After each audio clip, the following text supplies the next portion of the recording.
বিশ্বকাপে আলজেরিয়ার বিপক্ষে আর্জেন্টিনার প্রথম ম্যাচটি ছিল মেসিময়। বিশ্বমঞ্চে প্রথম হ্যাটট্রিকের স্বাদ পাওয়ার দিনে ম্যাচ জুড়ে দুর্দান্ত পারফর্ম করেছেন আর্জেন্টাইন অধিনায়ক। মেসির সেই কীর্তি মাঠে উপস্থিত থেকে দেখেছেন তার স্ত্রী অ্যান্তোনেলা। কানসাসের গ্যালারিতে তার সঙ্গী ছিলেন তিন ছেলে থিয়াগো, মাতেও ও সিরো।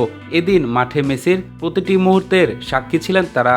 ম্যাচ শেষে পরিবারের সঙ্গে তোলা কয়েকটি ছবি সামাজিক যোগাযোগ মাধ্যমে পোস্ট করে আর্জেন্টাইন অধিনায়কের প্রতি নিজের ভালোবাসা ও মুগ্ধতা প্রকাশ করেন আন্তোনেলা।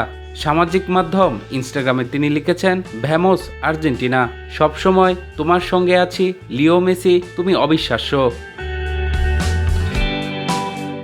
বিশ্বকাপে মেসির পরিবারের উপস্থিতি নিয়মিত দৃশ্য।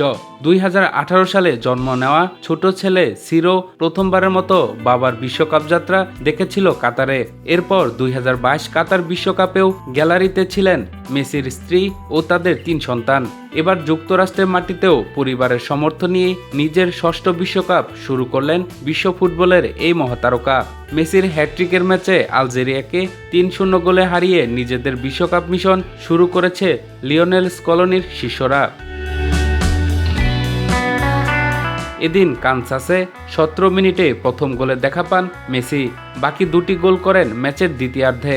60 ও 76 মিনিটের ওই দুটো গোলে বিশ্বমঞ্চে প্রথমবার হ্যাটট্রিকের স্বাদ পান ফুটবলের এই জাদুকর।